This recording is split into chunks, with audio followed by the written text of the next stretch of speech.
Point का आपको खास ख्याल रखना है, नेगेटिव मार्किंग। तो बात करते हैं कट ऑफ्स की। तो आपको पता है कि जो कट ऑफ्स आते हैं स्टेट वाइज कट ऑफ जो है, इसमें लिखा है tabulation, bar graph, pie chart, और पता है 45 मिनट्स। मैं भी डिटेल में बात करने वाला हूं इसी चीज की।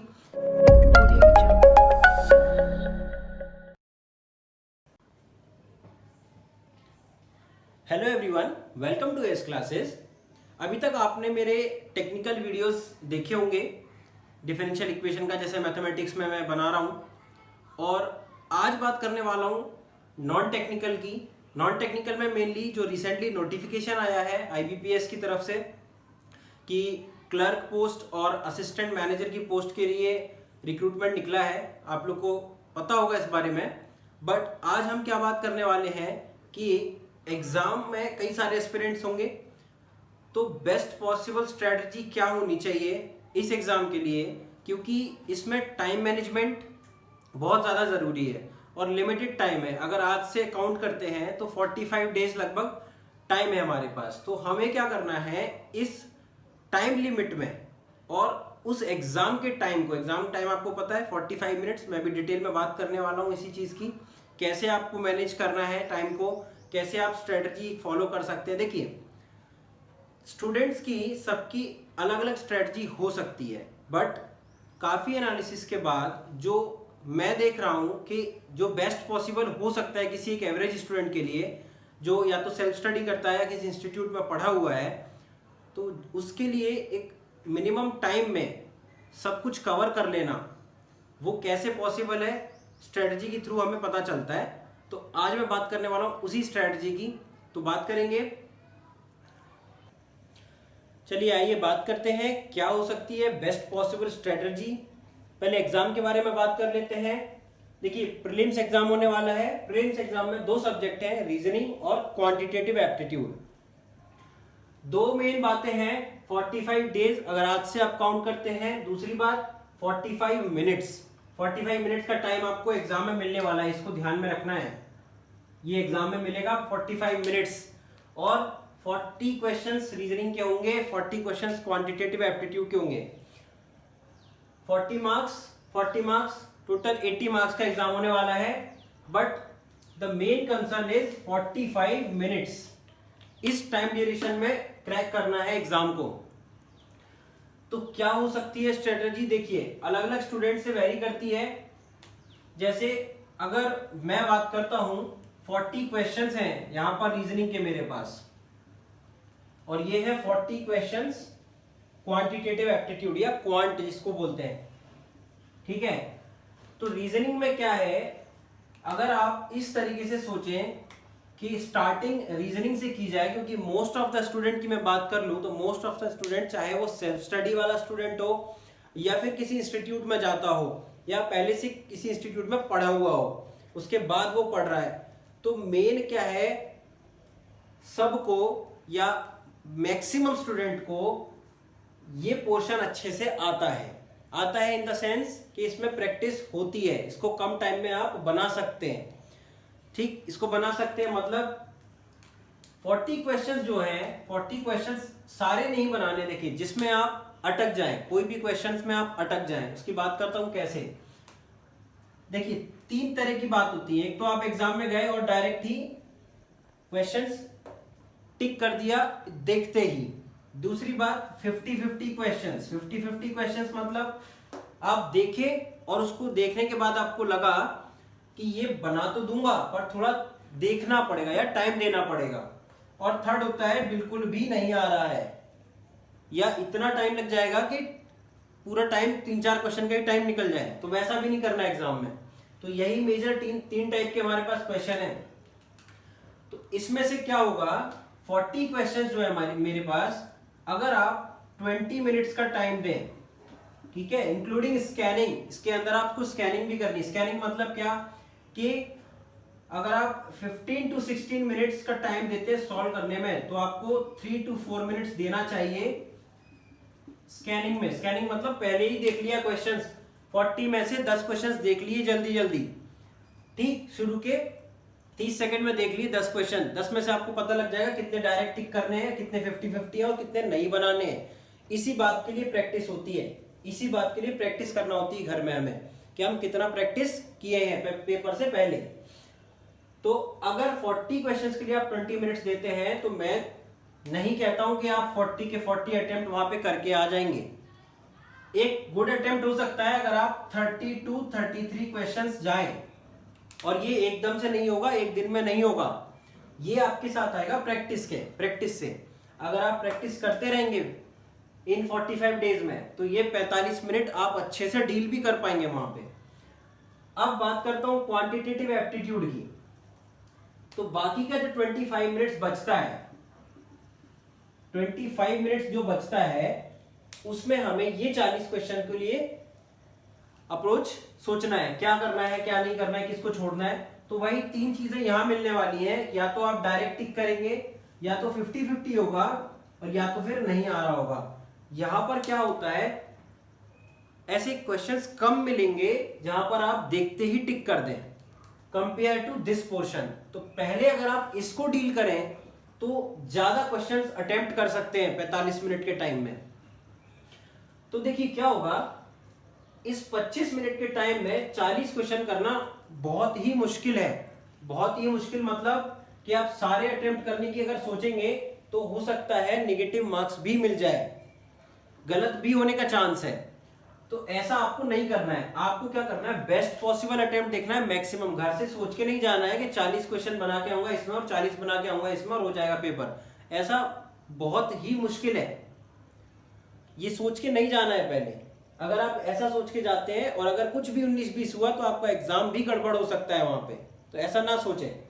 होगा क्या, देखिए 40 क्वेश्चंस के लिए आप 25 मिनट्स में अगर आप अच्छे से प्रैक्टिस करते हैं तो 25 क्वेश्चंस आप बना सकते हैं। ठीक है, 25 क्वेश्चंस 25 मिनट्स में। पहले यहां से प्रैक्टिस करें। यहां से प्रैक्टिस करेंगे कि मुझे 25 मिनट में 25 क्वेश्चन तो कम से कम करना ही है। उसके बाद ही आप आगे बढ़ें कि 25 क्वेश्चन 26, 27 या 30 क्वेश्चन 25 मिनट में कैसे सॉल्व होंगे। वो प्रैक्टिस से आएंगे धीरे धीरे। और अगर आप सोच रहे हैं कि डायरेक्ट प्रैक्टिस ना करूं और नॉर्मल सी प्रैक्टिस कर लूं, पढ़ लूं और डायरेक्ट उसी दिन जाके 25 मिनट में मैं 30 क्वेश्चन या 35 क्वेश्चन कर दूंगा, तो ऐसा बहुत मुश्किल है। ठीक है, बहुत मुश्किल है। एक एवरेज स्टूडेंट के लिए आपको घर में प्रैक्टिस करना ही होगा इस 45 मिनट के लिए। ठीक है, क्योंकि एग्जाम टाइम कब निकल जाता है पता भी नहीं चलता है। तो मेन मुद्दा क्या है मेरा कहने का, कि अगर प्रैक्टिस करेंगे तो जरूरी नहीं है कि आप जो बहुत पहले से पढ़ा हुआ है या 4 बार पढ़ चुका है उससे आप पीछे रह जाएंगे। प्रैक्टिस ही मेन है। जितना जिसने प्रैक्टिस किया है वो ही 25 मिनट में इस 40 में से मैक्सिमम गेन कर सकता है। और मैक्सिमम सही करने की बात कर रहा हूं, 25 मिनट में 25 क्वेश्चन सही होने चाहिए। ये मतलब नहीं है 25 में 25 करके आ गए और पता चला 5 या 7 क्वेश्चन गलत भी हो गए। ये नहीं करना है हमें। तो बेस्ट पॉसिबल वे क्या है, करेक्ट करना पहले और उसके बाद ऐसे सोचना कि 20 मिनट अगर इसको दिया जाए और 25 मिनट इसको दिया जाए। और ये जो स्ट्रेटजी है ये आइडियल नहीं है कि ऐसा ही सब फॉलो करेंगे। सबका अलग अलग टाइम है, कोई 15 मिनट में भी सॉल्व करता होगा या 30 मिनट इसको देना चाहता है, वेरी करता है स्टूडेंट टू स्टूडेंट। बट मेरे अकॉर्डिंग जो मेरी सही लग रहा है कि ऐसा हो सकता है अगर आप टेस्ट में अप्लाई करेंगे। अगर आप टेस्ट में अप्लाई करेंगे तभी आप एग्जाम में जाके अप्लाई कर पाएंगे। टेस्ट देना बहुत ही जरूरी हो जाएगा आपके लिए अगर 45 मिनट में वहां पे मैक्सिमम हमें गेन करना है तो। ठीक, तो ये तो है स्ट्रेटजी कि 25 मिनट में आप 40 क्वेश्चन की बात कर रहे हैं और 20 मिनट में 40 क्वेश्चन की बात कर रहे हैं। तो मैं नहीं कह रहा हूं कि 40 में 40 बनने वाला है। आपको बेस्ट पॉसिबल देखना है, कितना मैक्सिमम आप इसमें ला सकते हैं। मैं जो बात करने वाला हूं यहां पर, मैं जिस सब्जेक्ट की बात करने वाला हूं वो है क्वांटिटेटिव एप्टीट्यूड। मैं इसकी बात करने वाला हूं क्योंकि पहले भी बता चुका हूं, इसमें मैक्सिमम स्टूडेंट कंफर्ट जोन में रहते हैं, कंफर्टेबल रहते हैं इसके क्वेश्चंस में।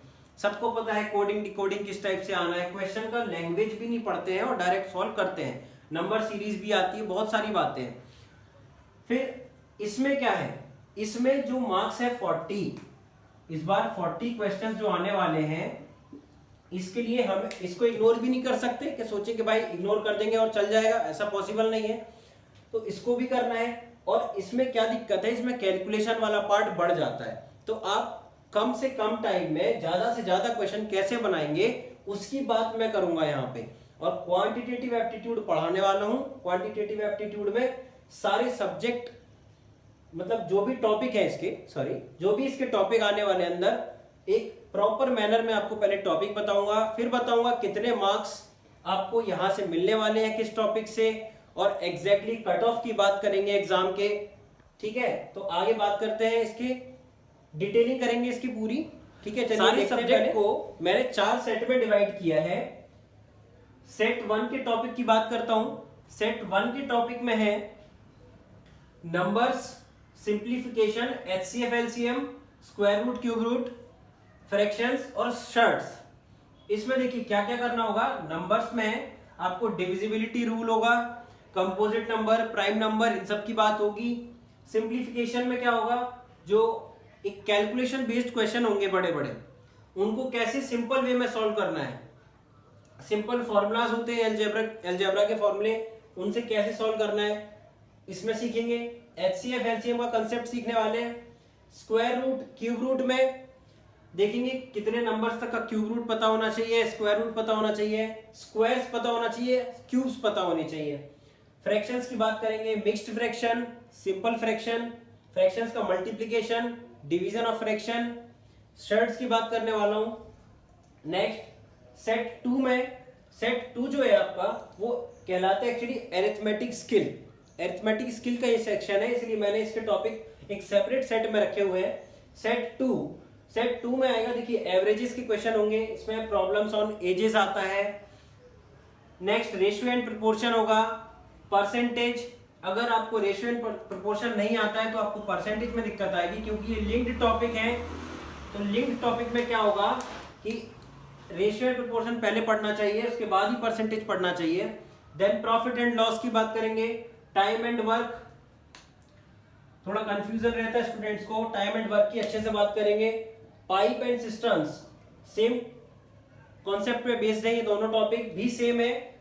Time and work, pipes and systems. Time and distance का कंसेप्ट देखेंगे। बोर्ड्स एंड स्ट्रीम, ठीक है, बोर्ड्स एंड स्ट्रीम के क्वेश्चन होंगे। यहाँ पे प्रॉब्लम्स रिलेटेड ट्रेन्स भी होगा ना, ट्रेन से रिलेटेड जो प्रॉब्लम्स आती है टाइम एंड डिस्टेंस के अंदर ही आती हैं। मिक्सचर एंड एलिगेशन की बात करेंगे। नेक्स्ट होगा SI and CI, simple interest and compound interest की क्वेश्चन होंगे। स्टॉक्स एंड शेयर्स, तो स्टॉक एंड शेयर का क्वेश्चन होगा।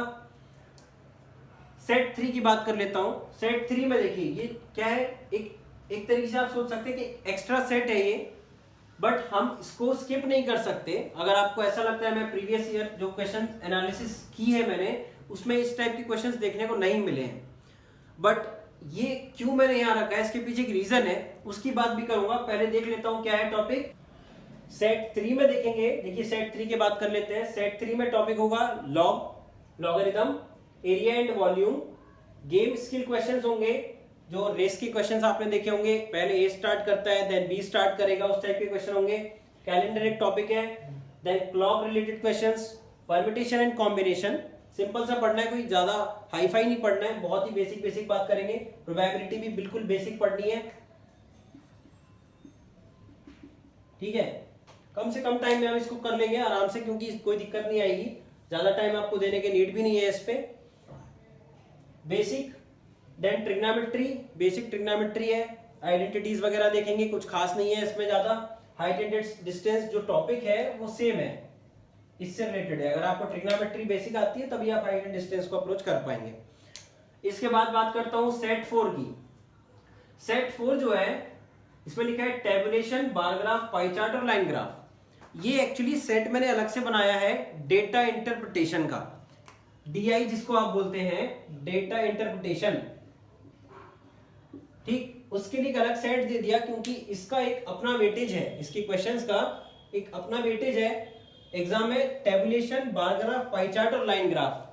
तो क्वेश्चन जो होगा आपका टेबुलेशन, यानी कि एक टेबल दी होगी, उससे रिलेटेड आपको क्वेश्चंस आएंगे। एक बार ग्राफ दिया जा सकता है, उससे रिलेटेड आपको क्वेश्चन पूछेंगे। 5 क्वेश्चन मिनिमम सेट में होते हैं इसके। पाई चार्ट होगा एक, पाई चार्ट यानी इस टाइप का सर्कल, इसमें कुछ डिवाइड कर देंगे ये 30%, ये 40%, ये 40%, इस टाइप से कुछ बता देंगे। देन लाइन ग्राफ होगा, उससे रिलेटेड क्वेश्चन पूछेंगे। लेकिन अब मैं इसकी बात करता हूं, यहीं से स्टार्ट करता हूं वापस। सेट 4, सेट 4 में क्या है, सेट 4 के क्वेश्चंस के लिए आपको सेट 2 के कुछ टॉपिक्स की नीड होगी। कैसे? जो सेट 4 का क्वेश्चन होता है उसमें आपको रेशियोज पूछा जाता है। रेशियो बताइए, परसेंटेज पूछी जाती है, परसेंटेज बताइए, ठीक है।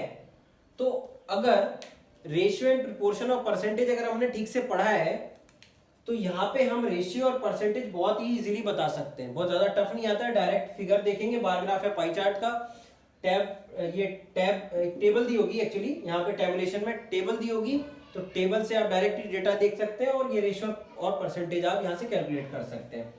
ठीक, इसकी बात हो गई। तो यहीं से वेटेज स्टार्ट करता हूं मैं। तो यहां से अगर बात करें तो 5 क्वेश्चंस तो इसके रहने वाले हैं, ठीक है। एक सेट 5 क्वेश्चंस का इसका सेट होगा। देन इसकी बात करता हूं थर्ड सेट की, चलिए लास्ट में बात करेंगे इसकी ना, पहले इसकी बात कर लेते हैं। सेट 1 जो है, सेट 1 आपको पता होना चाहिए 15 क्वेश्चंस आने वाले हैं यहां से, 15 क्वेश्चंस होंगे, ठीक। 5 क्वेश्चन यहां से रख लिए, 15 क्वेश्चन यहां से। मैं एक आइडियल बता रहा हूं आपको, एक आइडिया दे रहा हूं इसका, जिससे दिक्कत नहीं आएगी आपको कि कितना पढ़ना है, किस हिसाब से देना है वेटेज सबको। देखिए 15 क्वेश्चंस इसके हुए, 10 क्वेश्चंस हम इसके लेके चलते हैं, ठीक है। 15 और 10 25, 25 और 5 30।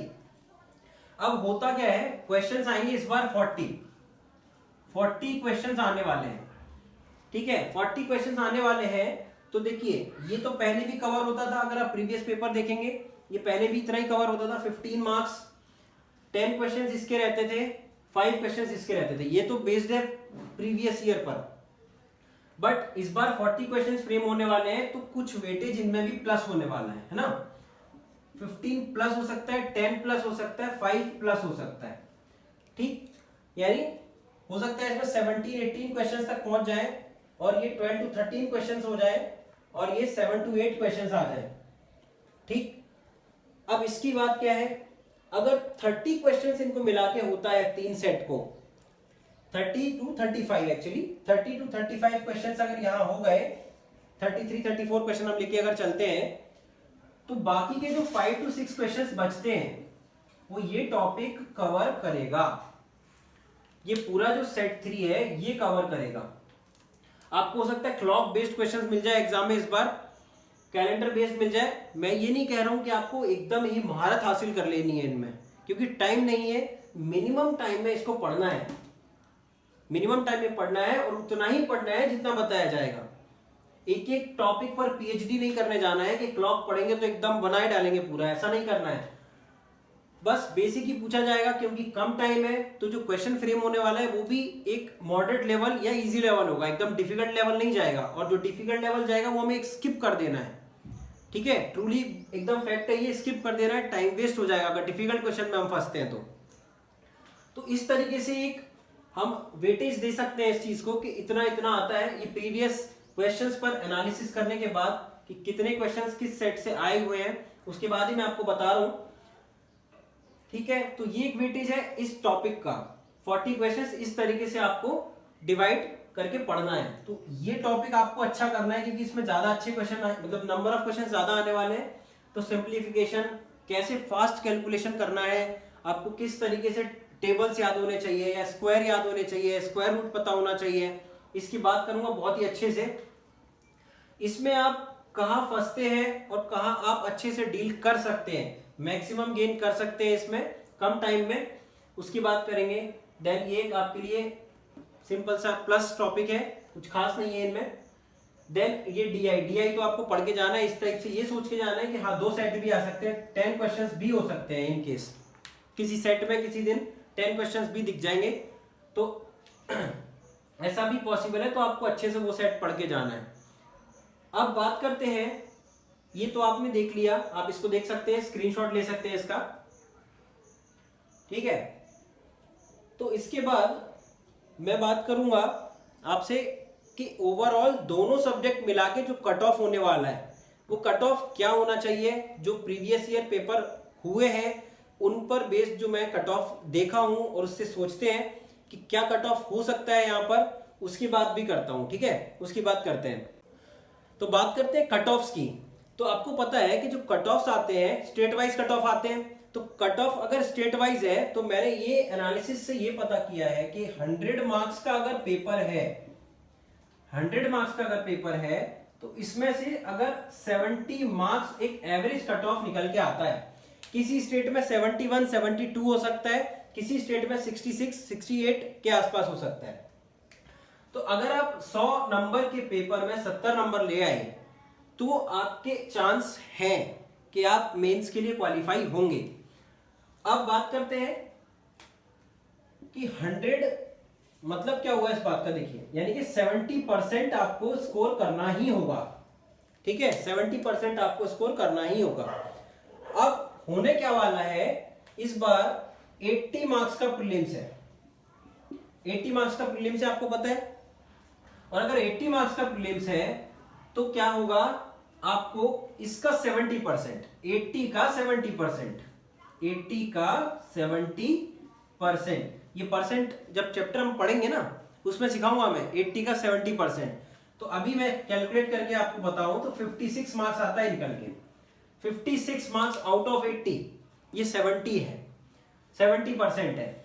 बट जो स्ट्रेटजी मैंने बताई है अगर आप उसको स्ट्रिक्टली फॉलो करेंगे, स्ट्रिक्टली फॉलो करेंगे तो आप कहां तक जा सकते हैं, 75% आप गेन कर पाएंगे इसमें, जो कि आपको श्योरिटी दे देगा कि हाँ इस बार प्रीलिम्स निकल जाएगा। मतलब 80 मार्क्स में अगर आप 60 मार्क्स, देखिए 56 तो 70% होता है, 60 मार्क्स अगर हम ले आए 80 में से, ठीक है, तो हमारे चांसेस बहुत ही ज्यादा हो जाएंगे कि प्रीलिम्स हमारा निकल जाए। ठीक, तो यही मैं आपको बताना चाह रहा हूं। तो ये टारगेट लेके चले। कई लोग क्या टारगेट लेते हैं, अच्छा आसान है, इजी लेवल का आता है, 80 में से 80 ही लाना है, कुछ भी हो जाए। लेकिन पेपर के दिन 19-20 कुछ भी हुआ और पेपर खराब हो जाता है, पता चलता है हम 50 भी अटेम्प्ट नहीं कर पाए थे ठीक से। तो ऐसा नहीं करना है। जो टारगेट है इतना सोच के चलिए, और मैं ये नहीं कह रहा हूं कि हर स्टूडेंट यही सोच के चलेगा, ठीक है ना। कोई 65 का टारगेट भी कर सकता है, कोई 70, बट उसकी प्रैक्टिस उस टाइप से वेरी करेगी। अगर प्रैक्टिस कम करेंगे तो चांसेस भी कम होंगे। मेन है कि प्रैक्टिस कितनी करता है कोई स्टूडेंट। अगर प्रैक्टिस ज्यादा करेंगे तो हमारे चांसेस भी बढ़ जाएंगे, सिंपल सी बात है। ठीक है, तो ये तो थी कट ऑफ की बात। और हम पढ़ेंगे क्वांट। पूरा क्वांट का मैंने आपको डिस्क्रिप्शन दे दिया है कि क्या करना है, कैसे पढ़ना है, क्या सेट है, और मैं आपको एक एक सेट के बारे में, सेट के एक एक टॉपिक के बारे में पढ़ाऊंगा अच्छे से, कोई दिक्कत नहीं आएगी आपको। और एट द एंड, टॉपिक के एंड में मैं आपको एक पीडीएफ नोट्स भी प्रोवाइड कर दूंगा, ताकि आपको अपने से कभी पढ़ना है, क्लास में नोट्स, अगर कई बार वीडियोस देखते हैं, अगर आप क्लास से नोट्स बनाना चाहें वो भी अच्छी बात है, एक पीडीएफ में नोट्स भी दे दूंगा, डिस्क्रिप्शन में हर बार रहेगा ऐसा। तो उसमें क्या होगा आपको, कि आपको नोट्स भी हमेशा के लिए हो जाएंगे और आप अच्छे से पढ़ पाएंगे उसको।